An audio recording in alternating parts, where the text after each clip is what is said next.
लोग बहुत प्यार करते हैं आपसे और इसकी वजह ज़रूर जानना चाहेंगे हम। लोगों के बीच में हमेशा काम करना, फिर वो गली से लेके दिल्ली तक के भी काम किया।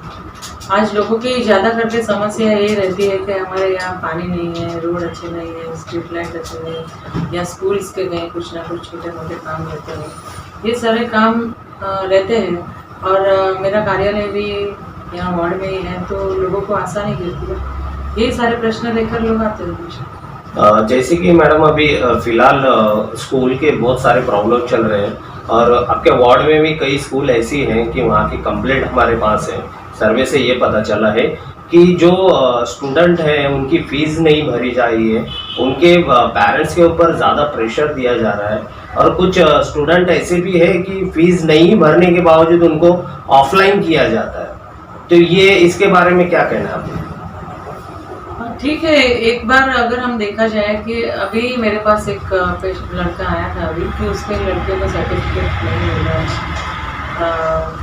कुछ हालात ऐसे हो गए कि कोविड-19 की वजह से काफ़ी कुछ लोगों के बीच में समस्या ये हुई कि उनके काम छूट गए और बच्चों को पढ़ा नहीं सके या फीस नहीं दे सके। लेकिन एक बार राज्य सरकार ने तो कुछ इसमें काम किया ही नहीं। मैं केंद्र सरकार की आभारी रहूँगी कि उन्होंने एक गाइडलाइन तैयार की थी कि जो फीस के लिए उनको थोड़ा कंसेशन भी देने का बात हुआ। काफ़ी कोई स्कूल्स ऐसे है जो कंसेशंस देती है। मैं कोई स्कूल का ऐसा नाम नहीं लूँगी, काफ़ी ऐसे स्कूल्स है जो कंसेशन देती भी है इसमें। और पर्सनली फिर बात करें तो हम लोग उनको थोड़ा कुछ कम भी कराते हैं ऐसा। लेकिन इसमें लोगों को भी ये समझना होगा कि बच्चों को जब हम पढ़ाने जाते हैं तो फीस भले हम सरकार के द्वारा जो उनको एक गाइडलाइन मिली है उसके माध्यम से फीस देरी से दे, कंसेशन करके भी काफ़ी प्रयास रहे, सफल रहे और हमने इसके बारे में किया भी है। तो आपके चैनल के माध्यम से मैं कहना चाहूँगी लोगों को कि फीस भले देरी से देनी है, देरी से हम लोग देंगे भी। कुछ कंसेशन के लिए हमने बात भी की, राज्य सरकार तैयार नहीं हुई, लेकिन किसी ना किसी माध्यम से हम लोग इसमें आगे बढ़े हैं। वो प्रयास चलता रहेगा जब तक कोविड-19 पूरा नहीं होता। जैसे कि स्कूलों के साथ साथ इलेक्ट्रिसिटी की जो कंपनियां हैं उनकी भी बहुत सारी मनमानी चल रही है। जो अभी भी कुछ लोग पैंडेमिक खत्म नहीं हुआ, कुछ लोग अभी भी जॉबलेस है, जिनके पास पैसे नहीं है और इलेक्ट्रिसिटी बिल जो कंपनियां हैं वो ग्राहक के ऊपर बहुत प्रेशराइज कर रही है बिल को लेकर। और जो इंस्टॉलमेंट भी उन्होंने दिए हुए वो बहुत ज़्यादा है, बल्कि उनके कुछ ग्राहक ऐसे भी है कि जो कैपेबल नहीं है कि इलेक्ट्रिसिटी बिल अभी पे कर सके। तो इसके बारे में क्या विचार है?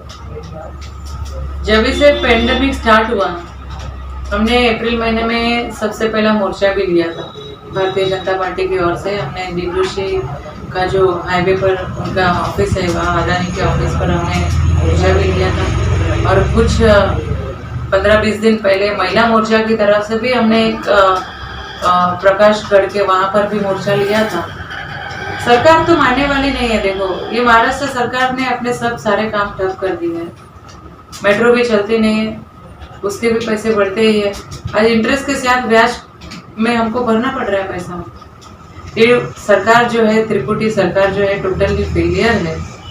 उद्धव ठाकरे खुद मंत्रालय में नहीं जा रहे, क्या काम करते हैं। आज डीपीडीसी की मीटिंग भी नहीं होती। हमारे पालक मंत्री यहाँ, मुझे बोलना नहीं चाहिए, वह अन्यथा कुछ अलग बोलूँगी तो आप प्रेस वाले मुझे पर आ जाएंगे। सम्मानीय मैं बोलूँगी, आदित्य ठाकरे जी यहाँ के पालक मंत्री है, लेकिन आज भी डीपीडीसी की मीटिंग नहीं होती। इस तरह से सरकार नहीं चलती। और जिस ढंग से आज लोगों के बिल इतने ज़्यादा बढ़े हैं, बिना देखे उन्होंने 4 गुना बिल का चार्जेस जो लगाया है, लोग आज नए त्रस्त हो गए हैं। गांव चले गए, यूपी रहने दो, महाराष्ट्र के अन्य विस्तार में वो लोग रहने चले गए। आज भी वो लोग यहाँ घर, मेरा खुद का ड्राइवर भी अब तक आया नहीं। लोग आजकल त्रस्त है, इतने यहाँ महाराष्ट्र की सरकार से त्रस्त है।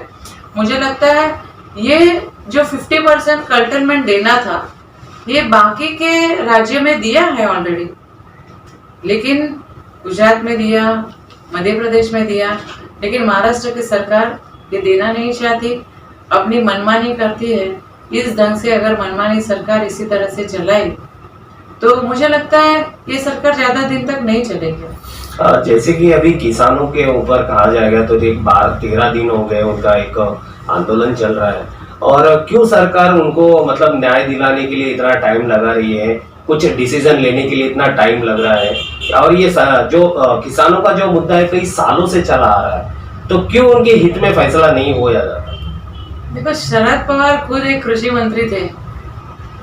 उन्होंने जिस तरह से तभी का एक फॉर्मेट बनाया था या जो कायदा बनाया था, उसी का ही कायदे का आज वो लोग विरोध कर रहे हैं। नरेंद्र मोदी की जी सरकार पूरी तरह से समर्थन करने के लिए तैयार है, लेकिन मैं कहूंगी तभी भी तुम्हारी ही करनी है, और आज भी तुम्हारी ये चलनी है, तो सब जगह तुम्हारी नहीं चल सकती भाई।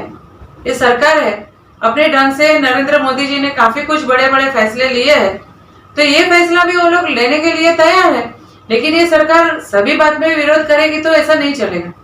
तो मैं यही कहना चाहती हूँ कि विरोधी पक्ष में अगर वो लोग बैठे हैं, जो सरकार चलाते हैं आज केंद्र सरकार में, उनको उनका मानना चाहिए।